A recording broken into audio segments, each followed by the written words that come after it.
everyone, welcome back to Non-Stop Kids Entertainment TV. My name is Rebecca, and as you can see, we're not in my kitchen right now.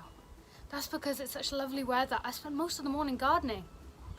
But I think it's time for a break. I've got the perfect recipe to cool myself down, and I think it's something you guys are really gonna like.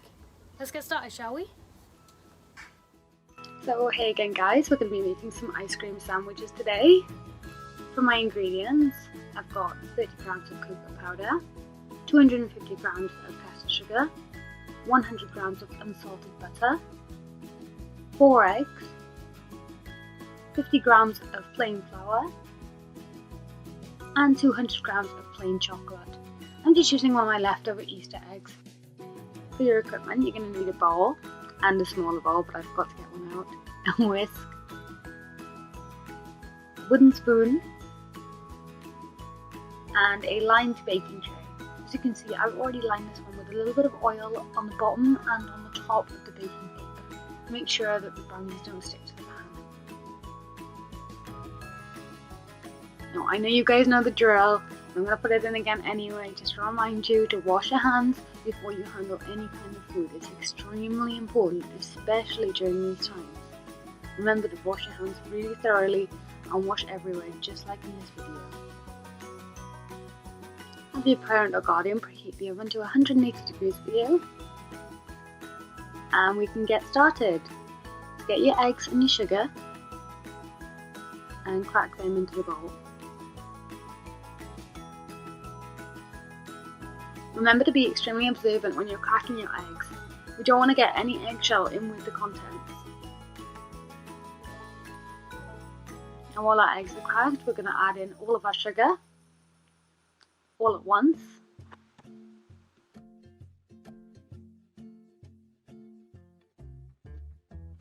Next, we want to grab our whisk and combine those two together.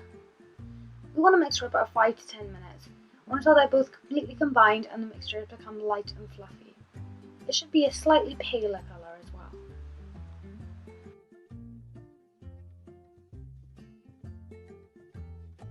Putting that mixture aside for a second, we just want to move on to our next step.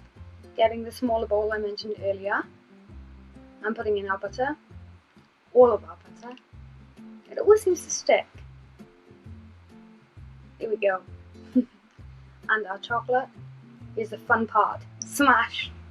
Smash! Does anyone else like doing this with Easter eggs?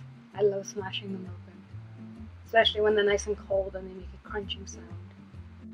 So I will let you guys know that this egg didn't actually weigh 200 grams like I first said. I had to work out how much it weighed by looking at the back of the box, and obviously it's an Easter egg, so it came with 3 chocolate bars. So I had to work out how much each individual chocolate bar weighed, and then subtract that from the main amount, which I believe was 311 grams. And it turns out I actually didn't have enough plain chocolate in this one egg, so I had to go and get another egg, one that I had already started, shh, don't tell anyone, and use some of that in order to create 200 grams.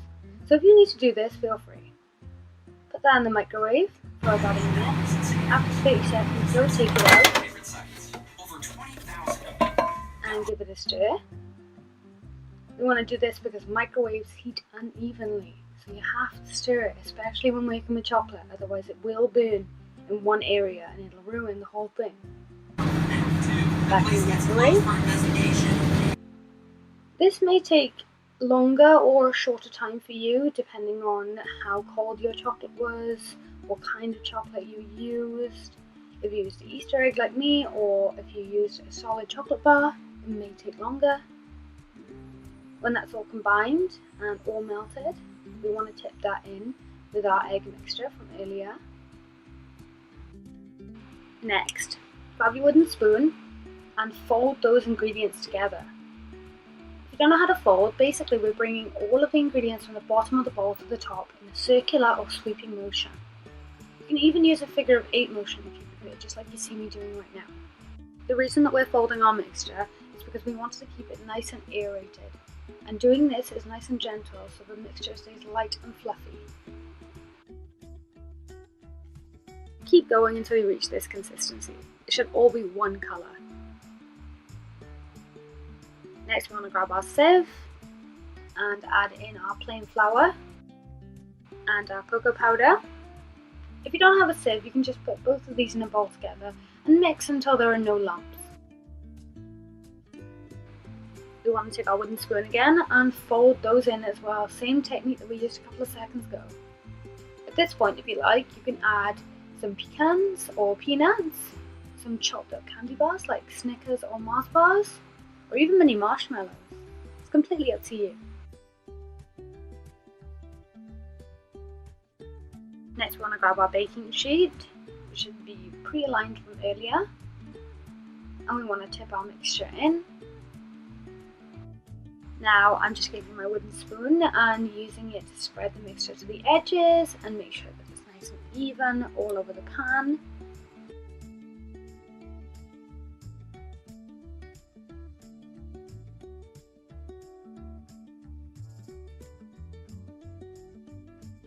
Now I'm just going to grab either side of my baking tray and giving it a few taps on the counter to make sure it's even across the top. Then that's going in the oven for about 25 minutes or until golden brown. I left it to cool on the countertop for about an hour before I did the next step. You can see I can touch it, it's nice and cool. Lifting that out of the baking tray, and it was so easy because I made sure to oil it first. Now to the ice cream. As you can see, I've got this rectangular ice cream that I found in the shop that I thought would be mega convenient for this recipe. And it really did help. But if you can't find this, don't panic. Just get a box or a carton of your favourite ice cream. Let it soften up on the countertop for about 5 to 10 minutes and cut your entire tray of brownie in half. Spread an even layer of the ice cream on top of one half of the brownie, put the other half on, and then afterwards you can separate into sections. Or you can just do what I'm doing, which will be even easier with the type of ice cream I have, and just making both sides of the ice cream sandwiches straight from the brownie mixture.